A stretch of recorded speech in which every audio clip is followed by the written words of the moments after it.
Ladies and gentlemen, welcome back to Cold Game, where we just don't talk sports, we celebrate the legends. And today, we got a straight-up icon in the building, a champion, a record breaker, a leader on and off the field. This man wasn't just a standout, he's a state champion and a key piece to one of the most dominant programs in Indiana history. Then he took his talents to Indiana State, where he became a two-time All-American, racking up 4,700 plus all-purpose yards and leaving his mark as one of the greatest ever to wear a Sycamore jersey. He wasn't done yet. He went pro, taking the CFL by storm with the Edmonton Eskimos, where in 2015, he helped lead them to a Grey Cup championship. The doubters said he was too small, but he proved them dead wrong at every level. But what makes Shakir truly special? He's giving back, mentoring the next generation, and making sure the young athletes are built for life, not just sports. And with his personal training business, Certified Steppers Only, he's turning the next wave into absolute dogs, ready to dominate just like he did. On top of that, above all else, he's a loving father as well. This man's story is all about heart, hustle, and proving that size don't matter when you got that fire. So today, we giving him his flowers because he earned them. Welcome to Cold Game, the one, the only, Shakir Bell. What it do, brother? How you feeling? We appreciate you. So Shakir, we want to start off from the very beginning. Just take us through your childhood, how you grew up.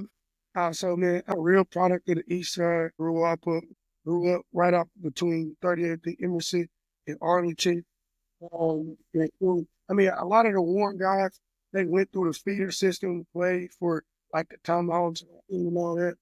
And I played at Tad, you know what I'm saying? Like, if inner city, back in the 90s and the early 2000s, Tad and Dad's cool. Those where you figure them boys was pumping, like, you know what I'm saying? All the kids is going to all the small school, like boys to get active out there. So I didn't even play for Warren Township until like my 8th grade season. I didn't play 7th grade, and I played 8th grade at Warren. And I played at Raven Park. And, we had some dogs that come out here, the Jeremy Fitches, a couple of guys came out of Raven Park, Crescent and Stony Brook, acting like they had them big. We in the island, everybody wants to come to school. They were Shout out to Stony Brook. But now, man, really, that's kind of like where my origin story came from before. I got the opportunity to do what I did in Warren. That's what's up. That's what's up. Is that where you grew your passion for football? Is that just some early days at the Dash Club and playing in them youth leagues? Yeah, do your thing. Do your thing. You do what you want to do. Hey, listen, it's your. But now, she was like, if you going to do this shit, you got to make them feel you before you feel them. And that's kind of like, I always took that into like my mentality. Be an offensive player with a defensive mindset.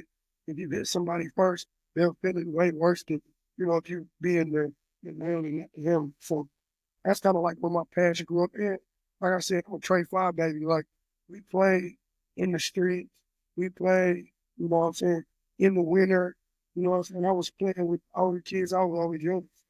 That's kind of where my passion for game came from. That's good. So let me ask you this. When did you know you was a straight-up dog? Arguably the best running back to ever come out the state of Indiana. When did you know you was a certified dog on that field? So I ain't going to do that. I ain't going to say I'm one of the best. I mean, I still hold a record for, top 10 record. So, that dude, you know what I'm saying, put me in that my right. I think I'm probably top 5 running backs in Warren Central history to keep it a band. Like, we have a whole lot of guys who, like, they don't understand. Like, it was a real dynasty. Like, how, like, people were like, man, we had a good 2-year run. We had a good State championship team. We had a 4 to 5, 6-year run. We always talk about, like, Darren Evans and Joe Hampton and them. But you got to think Mark Bonds. Like, you got to think he was real guys there. But to answer your questions, hey, like, it'll be tough if I say, like, I know I was younger.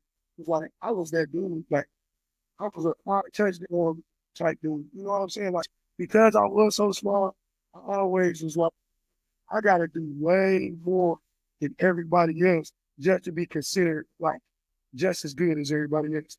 Like, a dude have, like, 1,000-yard season or a 1,500-yard season, but Cause I would have to have like a 3,000-yard season for us to even be on the same playing field.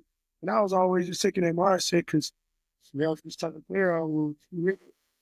You being humble. You being real humble. A lot of people didn't understand how you was doing it just because you was a smaller back. But boy, every time you touched that field, it was lights, camera, action.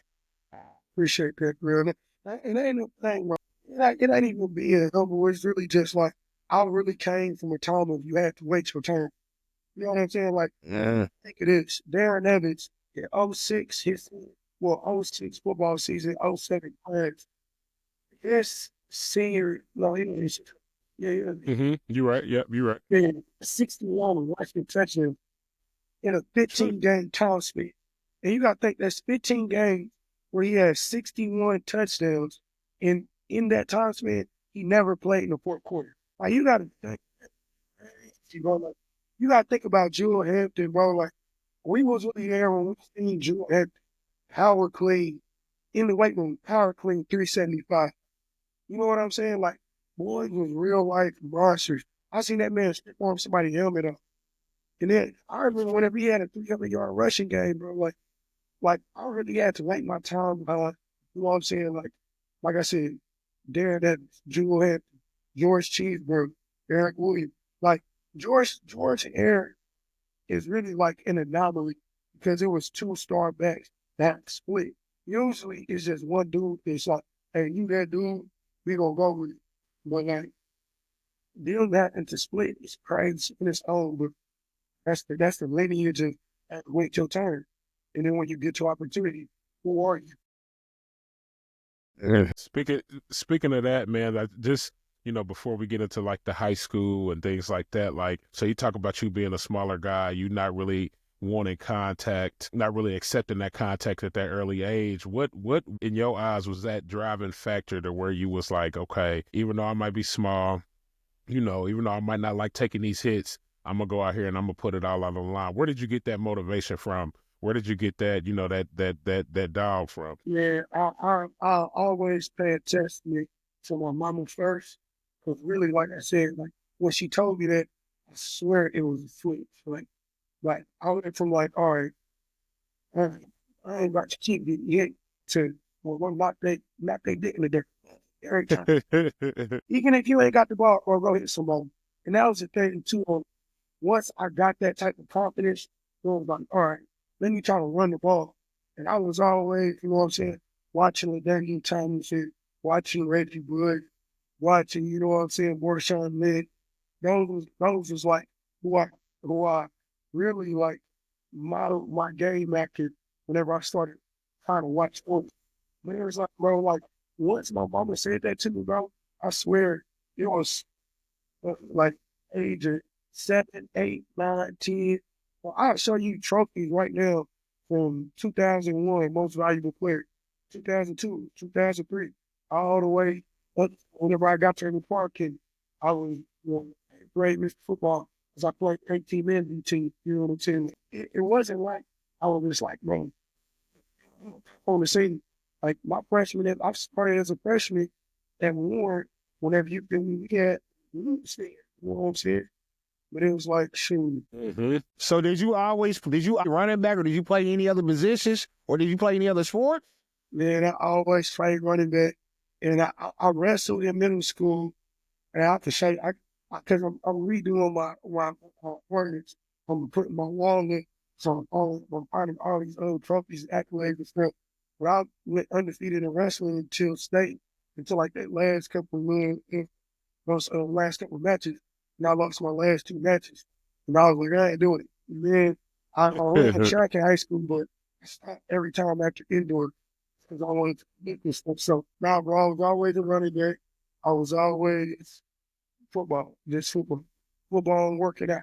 And that's what really made me realize, like, all right, bro, if you're good, but if you want to do it, you got to train. And I'll tell you a quick story about that. The first time before I really like got into the Warren system and stuff, I got this trainer, and it was this big black lady named Kelly. Lady, bro. To Kelly. Shout out to Bro, she Kelly. used to kick my. I'm talking about, bro, listen. And that's whenever I was like, look, training is different than you going out there being with your team.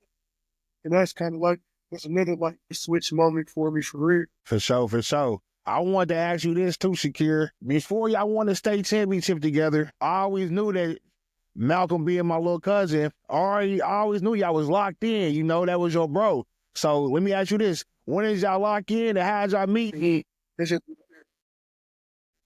Hey, he said that was not on White Castle sliding. really, just everybody just recognized and had a really good freshman class, OC, and then everybody went undefeated. Everybody went undefeated freshman, JV. Like, everybody was cold, and Malcolm was like the total cream of being cold. He was getting all the reps whenever Jeremy Finch and Darren Evans and all them, he blocking with, you know what I'm saying, the Bryce Stones and all them type of dudes. We locked in really my sophomore, junior, senior year was whenever I was my down.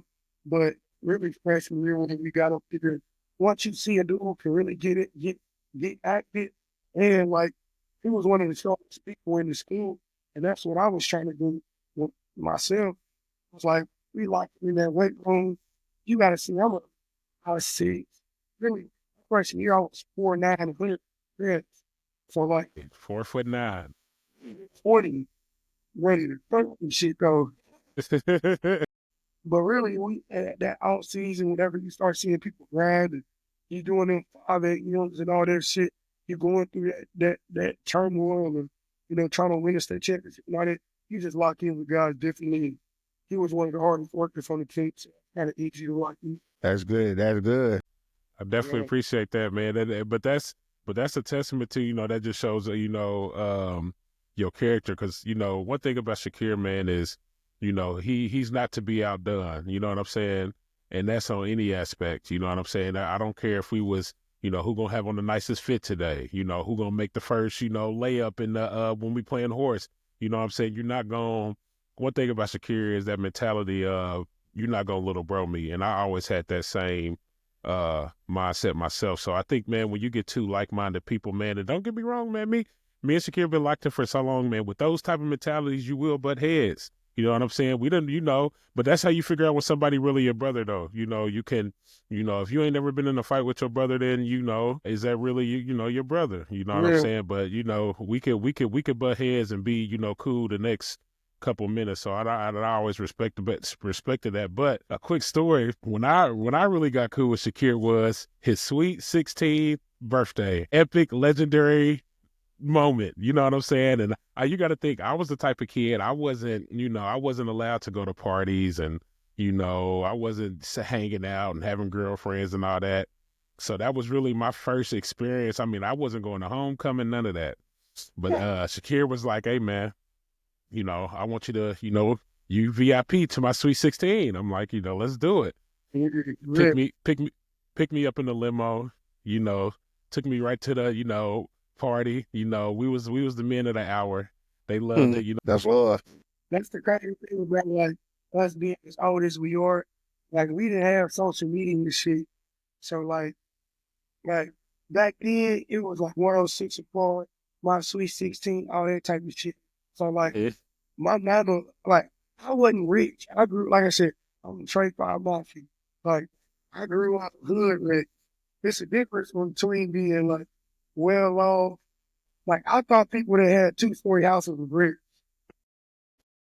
Right. I got an upstairs. Like, we can go up the step into the kitchen, but we ain't got no upstairs. But like, my mama was always like, she always, and I was an only child for 10 years. So like, I always had the dopest things. Like, my parties was always crazy. Like, I got birthday pictures from, you know what I'm saying, having like stretch Hummers and stuff on my birthdays when I was growing up. And the funny thing about what Malcolm said about my 16th birthday, and it's, look, I'm literally looking at, like, so I'm gonna show y'all something. That's like, no, this shit's not straight.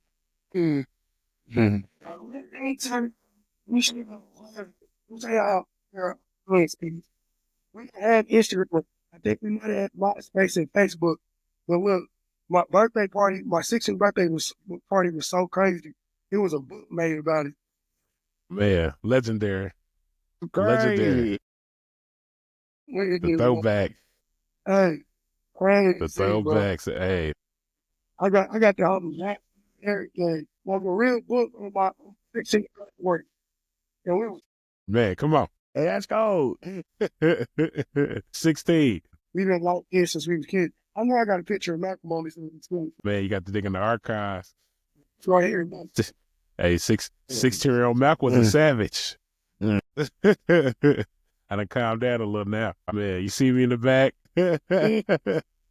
Hey, shout out to them guys, man. Everybody in that picture a champion, man. Everybody. Crazy. Yeah, we was really like it. That's dope. Before we move on to the college career, I want to know what you think about the current state of Warren football. You being a champion, you being somebody who definitely made history on the east side. How you feel about the current state of the program? And every time I talk about like how it is now, I always got to take it back to how it was. We was there. You know what I'm saying? Like I kind of talk about like our senior years being the glue to the state championship run of Warren. Because you got to think like we did get a piece of the 4P. I got a ring from that, even though I never played a damn with them boys. But when I came up here at 30, I did get hit by Germany. So I kept, you know, it's a game time hit. We were still tackling back then in practice. But you got to think like our senior year is so crazy because we really was like, we was 13-2, bro. Like we lost 2 games that whole season, but we were really running through shit for real. Mhm. But it's like we was like that because we played with a sense of pride. Like we looked up to the dudes. Them now, the guys now, they don't look up to nobody. You know what I'm saying? Like, of course they got the David Bells and the Jujus that's, you know what I'm saying, playing pro ball and they can see them and they can actually turn going. It ain't nothing. It's not to say that they got lack of it. It's kind of just more so on them not having the pride and wearing that doesn't mean something like we really used to get, we had like intimidation factor when we got off the bus. Like boys used to be scared of us. Like we used to come off the bus rapping that in the trap freestyle before and after every game. And I as soon used as to we used to walk say, around that corner right right, on Flintwood. Back in bags, probably. yeah, Yeah, really, sell it to like a trap. we really doing this so the white boys on the team, the coach don't know what they saying, but they I'm talking about going crazy. It's like we really did stuff that like concreted, like cemented our unity. You know what I'm saying? And that's not they just out there playing together. They out there playing together, and we used to play for each other type shit. That's With that dope. being said, man, you know, and for those of y'all who don't know, he's referring to the 2009 IHSAA state championship Warren Central Warriors. You know what I'm saying? You know, let Research. me dive into that for a little bit, man, because this is a stat that doesn't get talked about enough, in my opinion. But y'all are talking to the real life Mr. 3000. I don't know if y'all ever seen the movie with Bernie Mac, Mr. 3000. He had 3,000 hits. My guy had 3,000 yards in a single season. 3,000 rushing yards, not 3,000 all-purpose yards, not 3,000, passing yards. That means he had 3,000 rushing yards. You know what I'm saying? How does that happen? How do you? I mean, how do you get to that point? Man, to keep it big, bro. I said this when I was younger, and I say it to this day. I'll show you the news article. It's my own lineman, bro. I had some cold ass old linemen, bro. I had some dudes that are not going here. And I always started with Brandon Blackburn. Brandon Blackburn was one of the guards on our team. Played as a sophomore, you know, real minutes as a sophomore. And when I say that was one of the meanest, hungriest, nastiest type of dude, like if I see Brandon pulling, oh yeah, it's game time. We going to the crib. We going to the crib off the rip. Let's go. And and I can sit there and riddle off every last one of Brandon Blackburn, Michael Gagner, Mike Tyler, Malcolm Bedell, Kiera Holmes, who else was on the run that performed? Demetrius Holloway, that's my brother, Mitchie. Mm-hmm. Who else? Zach Graves. Zach Graves. I grew up with Zach on the homies. You know what I'm saying? We really had down, and you gotta think he had it. That I mean, well, if you count if you say Mike Gagger went D1, went to Carroll went to North Carolina. It's never D1 lineman. Brandon Blackburn was a D1 caliber lineman. Malcolm was a D1, even though he played O-line and D-line. I got behind your big ass a couple times. I got you on the highlight tape. You're part of that 2000 cut. Just as much as that's my award, that's all of our award. And I wouldn't be shit if I didn't say nothing about my dogs in one phone. Because Jamal basically got the crumbs of the shit for real. With Jamal was a dog running back. But I think he might have had 1,000-yard rushing too to keep it a bad. You know what I'm saying? Which is nuts for a fullback. Now you got to think Jamal Bowden played fullback. If our fullback rushed for 1,000, and our running back rushed for 3. And this is the funniest part about that stat. It wasn't like we was trying to get 3 because like there was, of course I had a game where I had 40 carries, 35 carries, where it's like, hey, you got to play all 4 quarters of the game to win this game. We need you type shit. Yeah, I had some of those games, but out of 15, it was about 6 or 7 of them where I didn't see the second half. Like, I remember when we played Pierre Meridian, I had, 7 carries, 3 touchdowns, 180 yards in the first quarter, and then I sat out. So we was trying to get yards, and we was trying to, and that ain't saying nothing like Romero. Romero had a game where he had 3 games over, he had 2 games over 300 yards. He had 1 game over 400 yards rushing. Come on, man, 7 touchdowns to shoot like if boys was going for it, that just shows you that how deep that lineage is up in them. Right. That's how 2000 happens with the old lineman, with the fullback, and shit. I like that. I always tell my guys, stand on the floor and shit. I like it, man.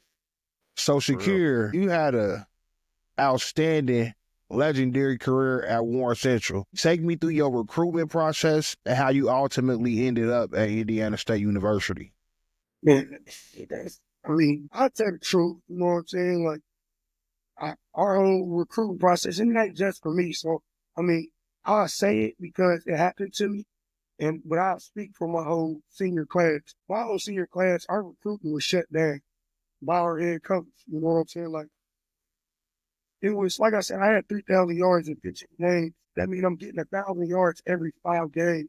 So, like, I came into the season without an offer, but I went to IU camps. You know what I'm saying? Like, I went to the Nike Sport camps. I was the #1 player in the DeSoto, Texas Under Armour classmate combine. I went to the Under Armour combine in Atlanta, and I ranked in the top 3 running backs there. Like, I got all the plaques to show everything. You know what I'm saying? It wasn't like I wasn't on the field for stuff, but like I said, not just me, recruiting got out for my whole senior class. So there was a bunch of guys that didn't get access to college coaches or didn't get opportunities at the next level. And whenever it was told to me by the adults, afterwards, because I did go back and ask my head coach in college how I got to ISU, I did that. So it worked for Warren. So I asked a couple of the adults that was there at the time, like, hey, what happened? And everybody that told me, it was just, like they said, like, they didn't want to, they thought that our senior class was a bunch of head cases. I'm going to keep it all the way real. They thought that if they gave us opportunities to go to some of these colleges and go and play at these colleges, or that we would put a badge in some of the, in the mouth of some of these, or some of the younger guys. I'm gonna just keep it. It was a bunch of guys that should have got offers. Like I said, I was a parade All-American. If you look at my parade All-Americans list, there's Manning was a parade All-American. Dadian Thomas was a parade All-American. That list is for, those type of upper echelon guys. So for me to rush for 3,005 yards, have 38 touchdowns, average 7.6 yards a game, 205 yards a game, for me to always not say anything bad about my coaches or about my teammates in the media. I ain't never been to jail.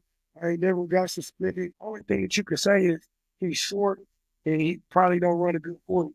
But like I said, when I do those combines, Boys are the one-on-ones. That's why I get awarded plaques. I get awarded when I do those things. So just to keep it a book, man, I ended up having to go to Indiana State.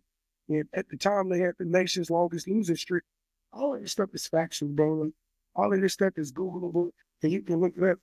Indiana State was 1-33 when I first got the opportunity to go there. When I'll tell you the truth, you can even ask my mom.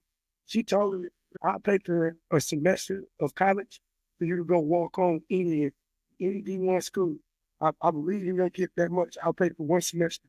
But if you don't earn a scholarship, shoot, I ain't paying for no more school. You want to figure it out.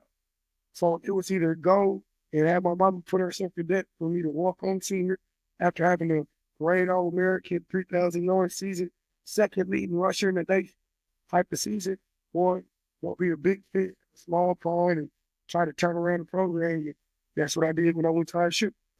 Or that's what I was a part of when I went to high school. Sure. But you think about it, man, like it's something fishy got to be going on. I mean, like you said, second leading rusher in the nation, in the nation, Not in the you know state. what I'm saying? Not in the state, second leading rusher in the nation, parade All-American. And the only offer you have is from, at the time, the worst school in the nation. So it's like, how does that happen? It's something fishy going on behind the scenes. And I think the people who's close enough to it, they know, but, No, you I know, mean, it is directly, exactly what I said, bro. Like, we didn't have social media back then. At Twitter, listen, our senior class, the first that they had voted. You know what I'm saying? So, like, just had it work, putting, like, you made my highlight tape. You hmm know what I'm saying? Like, yeah. wasn't nobody really, like, pushing myself out there. But like I said, I didn't even play in the All-Star game because, like, bro, have, I have all of this. It's all written down.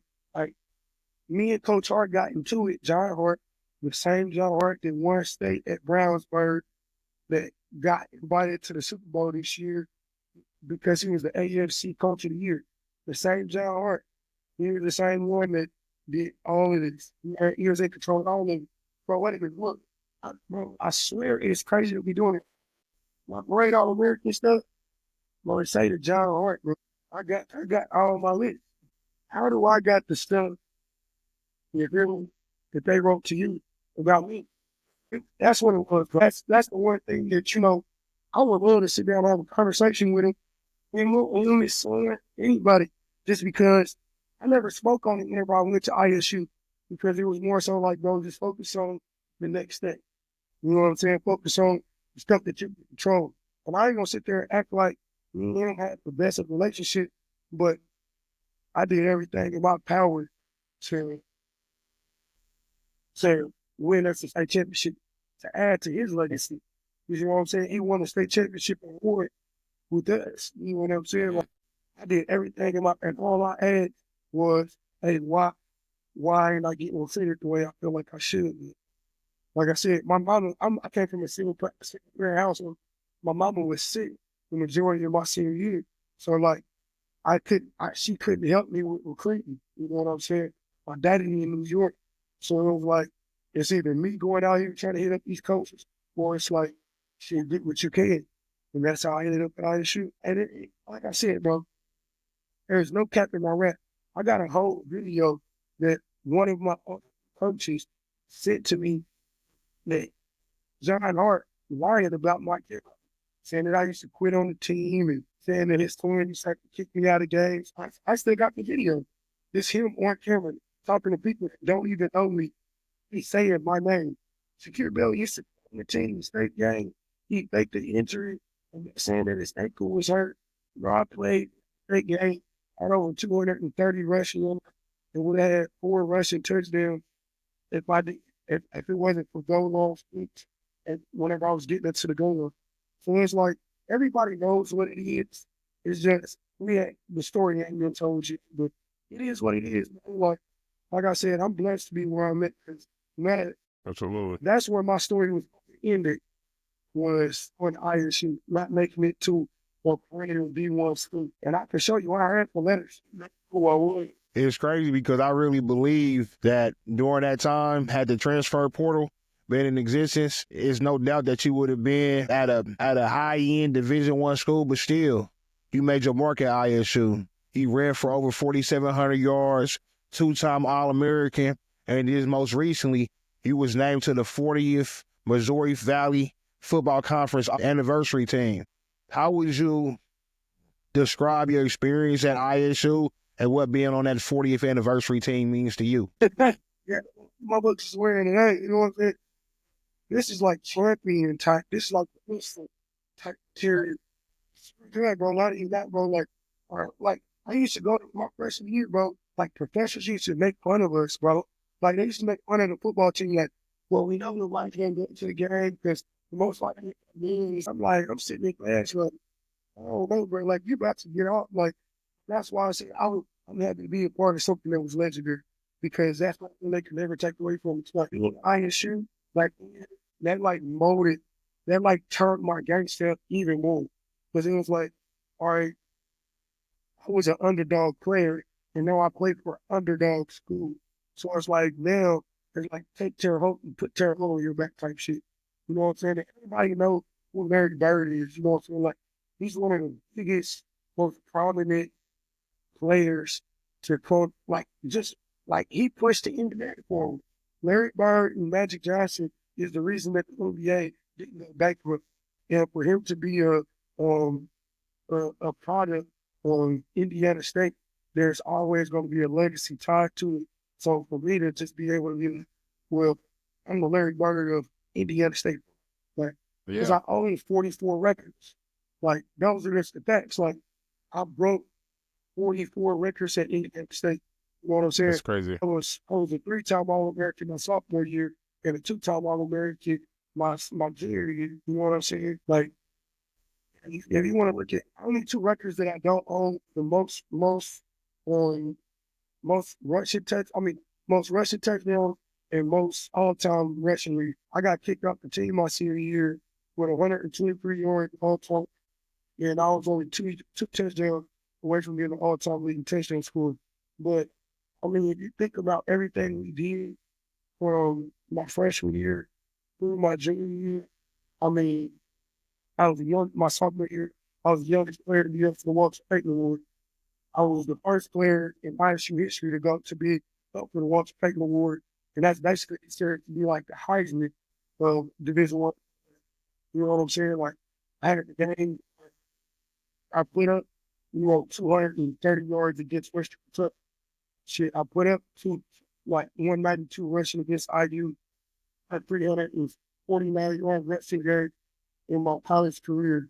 You know what I'm saying? Like I led the nation in rushing my sophomore year, and I led the nation in rushing in games per in yards per game my sophomore year. Should I had 1,600 yards and I averaged 151 rushing yards a game. So like there's a whole bunch of good that come with, what I did at ISU, what we did at ISU. There's, like I said, it's my old lineman. It's, Coach Miles giving me the opportunity to run the ball that many times. Tell me about you going back to Terre Haute last summer and being involved, grow beyond the game, and letting the youth actually see a living legend in person. And keep it real, like, that was a big moment for me. I kind of try to downplay it just because I did have like an abrupt ending to my career at ISU. So like whenever I did do that, first of all, that was something that one of my friends and one of my old teammates, one of my teammates, Jerry Law, she started up with another one of my old homeboys that is really powerful at ISU. And he really got his part on like everything that's going on in Terre Haute. He's actually, yeah, my homeboy that I was talking about, they got his post on ISU. That's another one of my partners, the Diggory, was the one that kind of spearheaded. He works with like football, and he's a receivers coach at IMG Academy. And like I said, he was with me at ISU whenever I played at ISU, and he was one of my homemakers. But he really spearheaded that whole thing, and it was really just an initiative to try to get me into the hall, try to get me into the Hall of Fame, but ingratiate me got into the community of Terre Haute because there was a lot of stuff that I did on and off the field at Terre Haute that was good. I'm saying what I did go to the school whenever I was at Terre Haute. You know what I'm saying? I did do a lot of things like commercials and stuff like that whenever I was at ISU. And, you know, always did everything I could. Take saw autographs. See, there's people at Terrell right now that I owe autograph cards to. And I'm going to get it to him because you know what I'm saying. Like I gotta get it to him. Like that's just who I am. That's what I've always been. So I was like me going there and then giving the opportunity to show my face and you know be a part of something that I haven't been a part of in a while. And just be able to be there. That was really dope for me, and I can't wait to see what we do with that again. And like I said, there that was the first time that I was able to get a game one country that I wasn't able to get. I was kicked out before my senior day. So like I said, it was a really great moment to go back and be a part of it. Yeah, it's always good when you can get back to the kids. So I want to talk about every level you produce, high school, college. Talk to me about post-college and how you ended up going to the Canadian Football League, ultimately winning a championship in 2015. I said I touched on it a little bit. I got kicked off my team my senior year in college, and I had got invited to Combine my junior year whenever I was supposed to leave. My mama wanted me to leave, enter the job my junior year. It was like, hey, they want you. You know what I'm saying? You didn't have the best season like you had the sophomore year. You only went for 1,400 junior year, but NFL college, you might as well go past the top. And I was like, man, I might as well go back senior year, try to break these records. Coach Sanford, my new head coach at the time, and my running backs coach at the time came to my house to talk to me. He was like, hey, you need to come back, break these records. That's going to be the difference from you going in that sixth round on Kathy and you being a second round, third round pick. Then getting a couple $100,000 in the community. So it was like I took a chance for myself, went back my senior year, got hurt that first game against IU, tore my shoulder, came back, tried to play through injury my whole senior year, and it ended up getting cut from the team because of, whatever happened between me and the coach there. Never else. After that, I ended up coming back to Indiana and I started doing my training and started getting sprint performance, NFL combine, we draft stuff. So I did really here in Indiana. I had 15 pro teams there. It was just me there training myself. I had the coach, backup quarterback, Jim Sorgi, going to me when I started doing my routes and everything like that. And I had my photo, balled on my photo. I did some food numbers, you know what I'm saying? Did some food numbers thinking, if they don't give me a thing, at least I'm getting on 3 a slot, try to go to a camp, make a team type shit. This is the part of parts that nobody prepares me. Because football is for everybody. I don't care if you take Manning or if you a practice route team.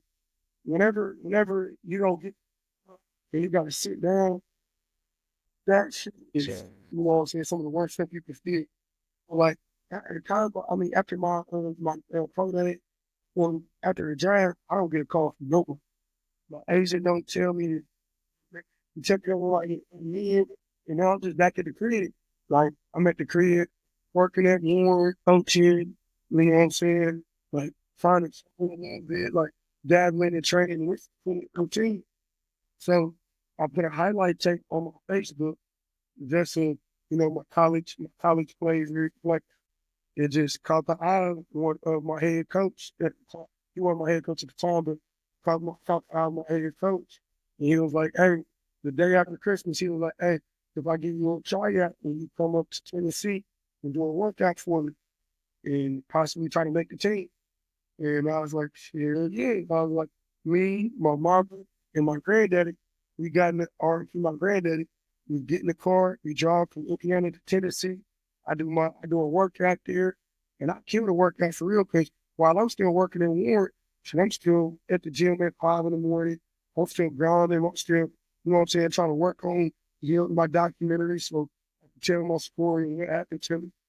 So I think I killed my pro day, and at the end, I think I killed my with Edmonton, and at the end of the workout, he was like, "Well, you look slow. You didn't look like you was in shape." He just started mad at me. And I was like, you know what? I appreciate that. Then nobody else give me opportunity. And as long as you at least gave me a shot, I can't say nothing about it. So we shook hands and I got on the road. And literally probably like 10, 15 minutes of me being on the road, he was like, I just want to test your character and see how was you going to react. Because, you know, it's sad that you are hot head and that you just don't know how to handle authority, all this type of shit. But he was like, I just want to see how you will react to, you know, negative. But you killed that pro day. I want to see you come to mini camp. So boom, they fly me out to mini camp in Vero Beach, Florida. I do my 3-day mini camp. Get invited to training camp. Barely make it through training camp. Like I'm talking about by the skin of my teeth. I make it on the practice roster in training camp. And then shoot, I was on the practice roster up in Edmonton for the first 2-3 games of the season. And then Chad Simpson, he was running back for the coach before he came up to Edmonton. My homeboy Chad, he got hurt, and I got my opportunity to get in the game. First game I played in, 18 carries, 148 yards rushing. We had more crazy. You know, Hopped on the scene. it kind of like sparked like the intrigue of, you know, who is this dude that can play that's playing it in the CFL. And that's when I just kept rattling it off, big game, Gary. Kept on getting mixed in and out of the walnut just because of injuries and just the business of it. And I led the team in rushing, but my team in Edmonton in 2015 was one of the greatest teams I've ever seen. I played with some of the best. Like, if they go back and look at that roster, you're going to see about 20 NFL players on there, 20 guys that played in the league, or 20 guys that's in the Hall of Fame at their college. But you're going to find at least 5 to 10 guys that's going to be CFL Hall of Fame.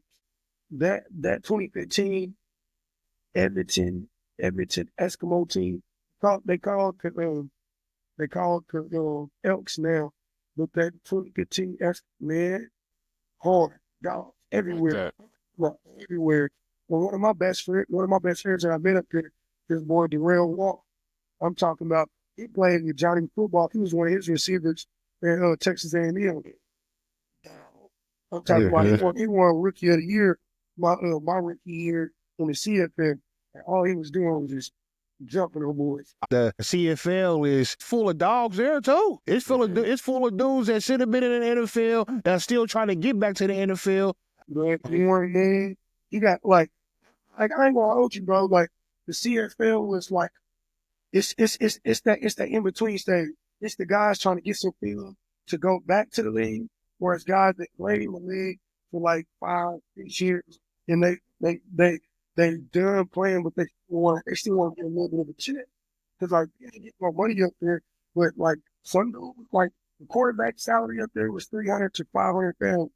You know what I'm saying? Like some dudes is getting 6 months of playing in Canada, and Canada's beautiful, bro. Like, Canada's beautiful. But it was like I said, I didn't know nothing about the shit. I didn't have no passport until I heard they was like, we'll play football for you. But like, brother, shit, it was amazing. Chad Ochocinco. I played with Joe McKnight. I played with Trent Richardson. I played with Chaz, R.I.P. Joe McKnight for one. R.I.P. Joe McKnight for sure. Joe McKnight was that dude on Hard Knocks. Had his home whenever he was with the Jets. Who was Joe McKnight from USC? R.I.P. the only like that was my locker mate. Like real stand up dude got killed on some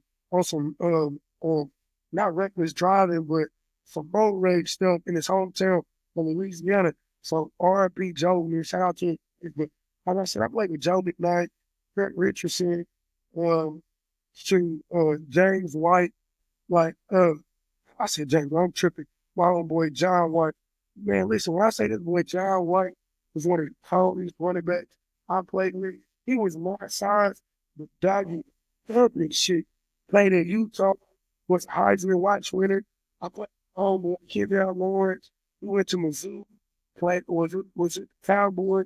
Like I said, like played with dudes that was guy and Hall of Famers at their college and played for me. You know what I'm saying? So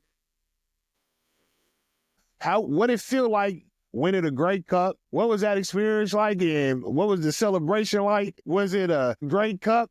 week, like you got a Super Bowl week, you know? I mean, what was the feelings leading up to that game, and what would it feel like winning the game, and then what was it like afterwards celebrating it? So it's a bittersweet feeling for real because I did wrong on that team. I got hurt literally right before that playoff run. Like right before we went to the playoff, because I ain't gonna hold you, bro. We was thumping shit. Like our team, we went on like an 11-game win streak. Boys just thumping, beating boys. So like when we played the Great Cup, I didn't even play in the Great Cup, but we felt like we was really in that one going crazy.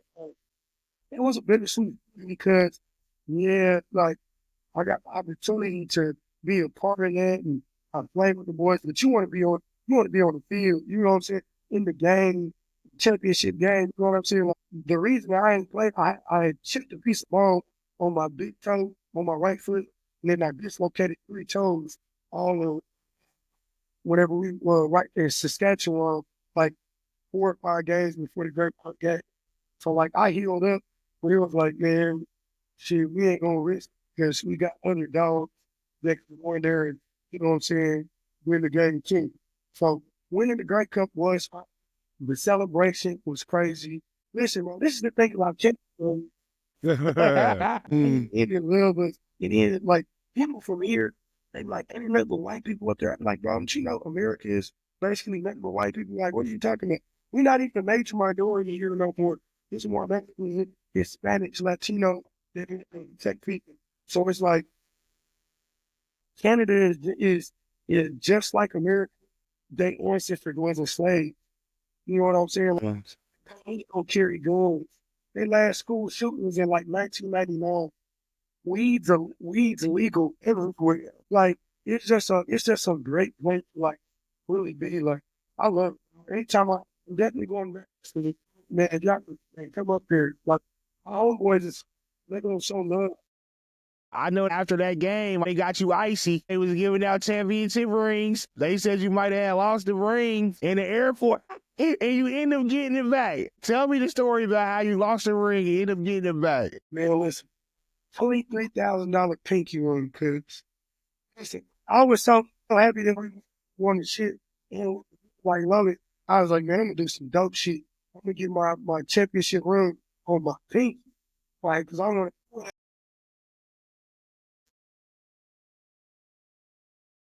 you see all that I'm really trying to work in my second year. I wore 16 gowns, no mouthpiece.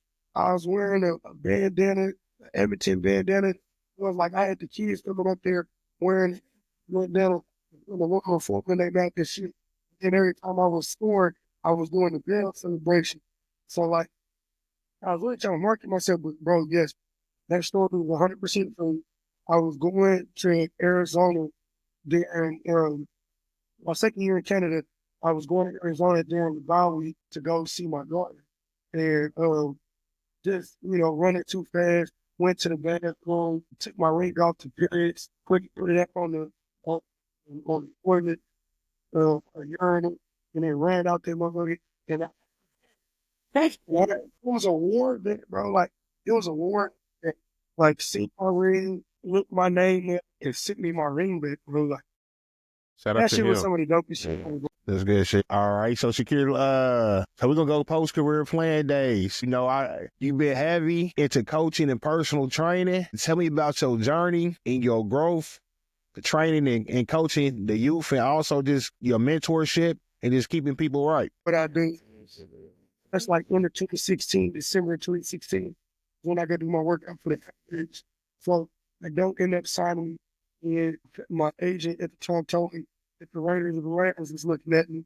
They was taking a little too long to bring me in. So I just went back up to the CFL for another year, 2017, but I really wasn't feeling it for real. Like I stopped working as hard as I was. And I was kind of like just more so trying to like drift off into the shoot.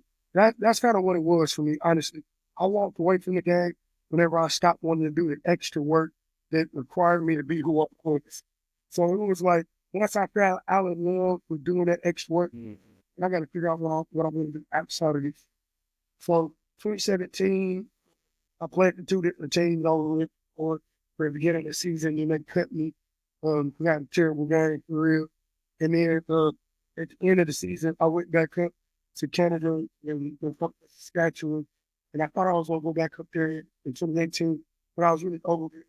And that was kind of when I wanted to start focusing on my training and, build on what I wanted to do outside of football. And it took me a few years. It really took me to COVID to really lock in on what I wanted to do with the training stuff. 2020 was when I started training in my backyard, really getting it out the mud type shit. Like, charging boys $15 for a training session, telling guys, listen, I can get you these results, let's do this shit. Now, really just going off of the shit that I did myself. But I got an opportunity to work for D1 when I was out in Finch Creek at Noblesville. And that was kind of like me going back to school because that was like whenever I learned how to like break down body mass and like really structure and formulate a program to, 10 group, uh, 10 group clientele, or if I'm doing one-on-ones, or that's when I learned, go out there and introduce myself and go tell people like, hey, what I did whenever I had to go get one-on-one clients. It was really like me going back to school and like getting a pedigree in the space that I'm in right now with training. And, I was at U1 for about a year, and then I got presented the opportunity to come start my own step up in the new building called Elite Training Sports Performance. And that was back in like 2021. And it was fresh doing that, 30 yards indoor turf, court basketball court. And other than that, there was a couple dumbbells and some minor stuff in there, but some alumni from Indiana State had, seen that I was doing it, and they built a facility because they had 3 daughters. They got 3 daughters that are long nationally for soccer.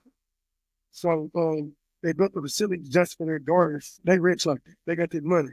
And now, instead of just building a gym in their house, they was like, we just gonna get a facility so that when we fly trainers in, our daughters can have somewhere to train. So that was really the start in the relationship that I built with Elite Training Sports Performance. From there, I started a program at D1 called Running Back University that, bridged that gap with me wanting to start my own company, which is Certified Steppers Only. And, Running Back University is a program under my Certified Steppers Only brand. But, it's just a tale of, standing 10 toes down, 2 feet on the ground, standing on solid business. Certified Steppers Only is a mantra, and just, telling my guys to stand on what you say you're going to do and, be who you say you are. If you say you him, you stand on that. Like I tell one of my boys, everybody him until it's time to do his work. You know what I'm saying? Like, I come from that cloth of not being the biggest guy, not being the fastest guy, not being the strongest guy, but I'm an outwork. You know what I'm saying? So I created a program where I do one-on-one training. I do hit training. I do got my running back university class that I teach. And, I train the best athletes in the city. And sure, I train guys that never played football before, but I'm able to do what I do because I'm great at it. And I primarily focus on strength and conditioning training, speed and agility training, position specific work. And, what separates my training is what I do called focus days. And all of my sessions are an hour long, but my focus days is just an hour of me picking your ass, trying to figure out who you are from, like I tell my guys, everybody the man in the first and the second quarter. This training is about who you going to be in the third and the fourth quarter.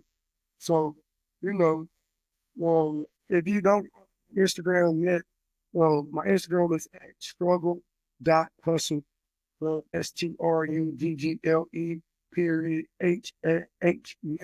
HUSTLE. And I got some dogs on my team from my graders to some of my 7-year-olds are like that, all the way up to some of my high school guys, some of my college guys, and I got a couple guys just playing pro ball. So, I do tell guys, I was in high school, I was squatting 505, benching 335. I was in college, I was squatting 600. I was benching 375. I still get under that shit and hit for 10 on the squat rack because, They be in there talking. I'll tell you right now, I don't care what them kids say to me. I ain't putting nothing on my back. Not nothing. You know, I'll do some I leg don't work out like extensions, I air want to get big squats. again, but I want to get big again. But I put Indiana Legend on my neck just because, every time I look in the mirror, I see a legend. But now every time everybody else sees it, they see it too. So, you know, that's That's what I'm going facts. for. I'm still building my company out. Should have the certified steppers only clothing line coming soon, and really want to start getting in the podcast space. Just giving my kids, my boys, my athletes, and some of my young women opportunity to come and talk about their process. Let my parents give them a platform to talk about their process, because it's a different game. These kids got to deal with NIL and all this other shit.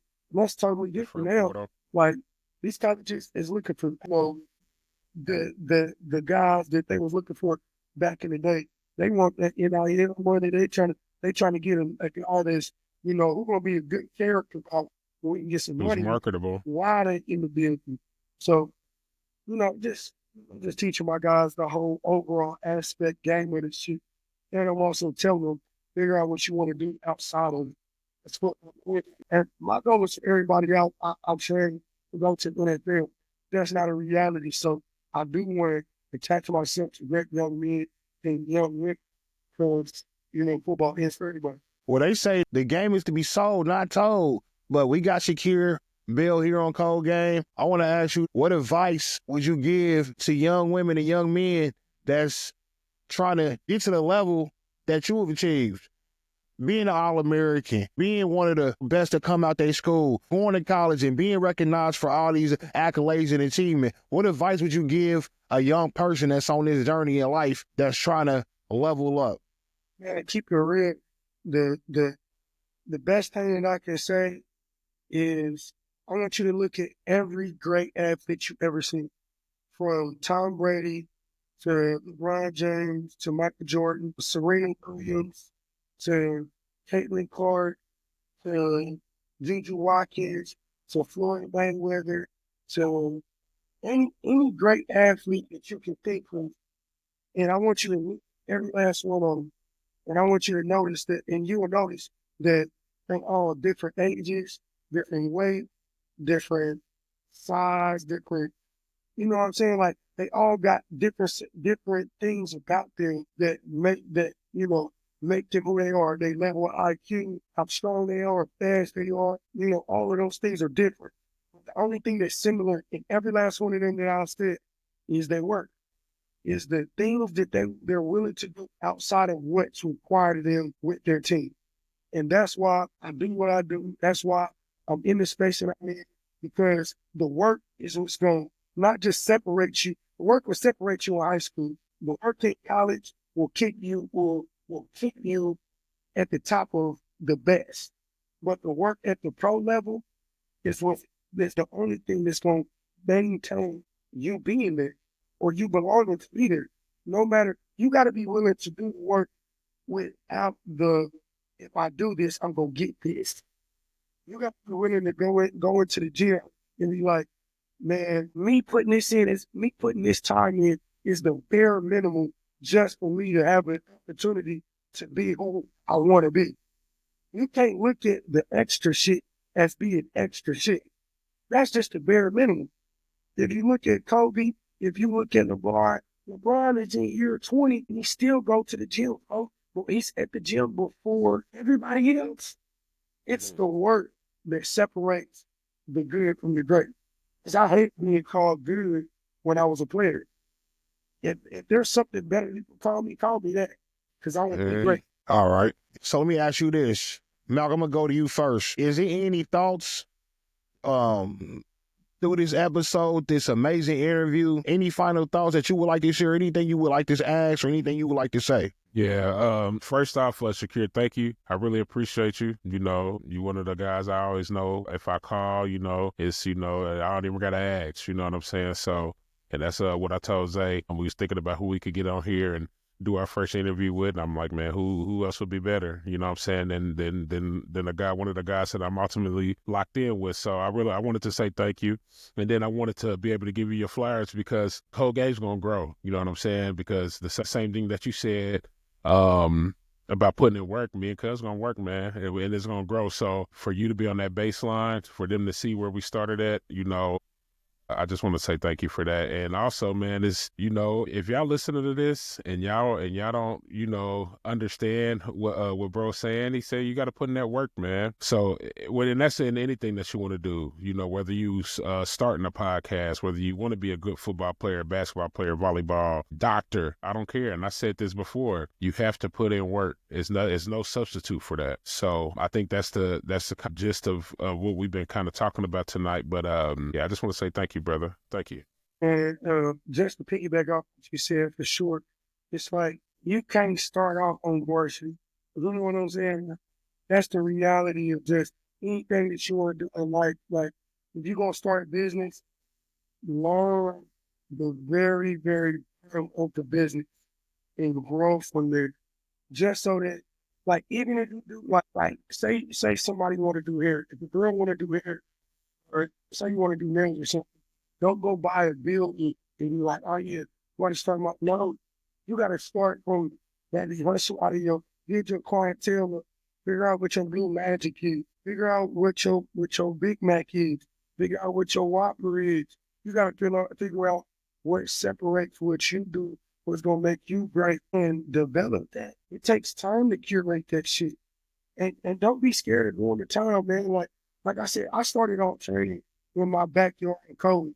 Last year, almost touched 100,000 just solely for one-on-one. I came up like 15 bands short of a winner. And that's not a brag to me, because I still got homies that's already over, where it's well over 100,000 a year. But for me, that is an accomplishment, because I remember when I was doing this shit for $15 a session. Mm-hmm. You feel me?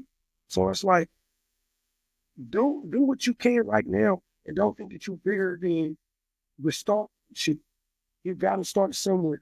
I want to tell y'all right now, thank y'all for having me on here. I'm proud of y'all that you was in my studio whenever it was closet, bro. I built the studio out of the closet, bro. Out of y'all, and shit, anytime y'all need to do anything to help Cold Game, bro, I'm with it. So I appreciate you. I'm glad. I appreciate the applause. I appreciate the love.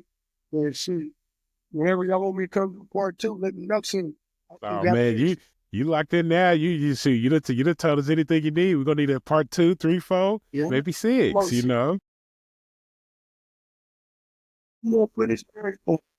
I appreciate you. I appreciate your time. You've been solid ever since I know you, and I know you a man of character.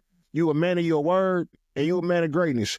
So I appreciate that, Shakir, and I want to say thank you, and I look forward to having you on again. I appreciate everybody who joined and listened to this interview. Please leave a comment. Let me know what you think. If you have any questions for Shakir, you know his Instagram. You can contact him directly for training. If you have a question regarding this interview, drop a comment, leave a like, subscribe, hit that notification bell, and tap in with us. Man, it's been an amazing episode. And I want to say thank you again, brother. So until next time, y'all know what to do, man. Cold Game. Appreciate y'all. Okay. Cold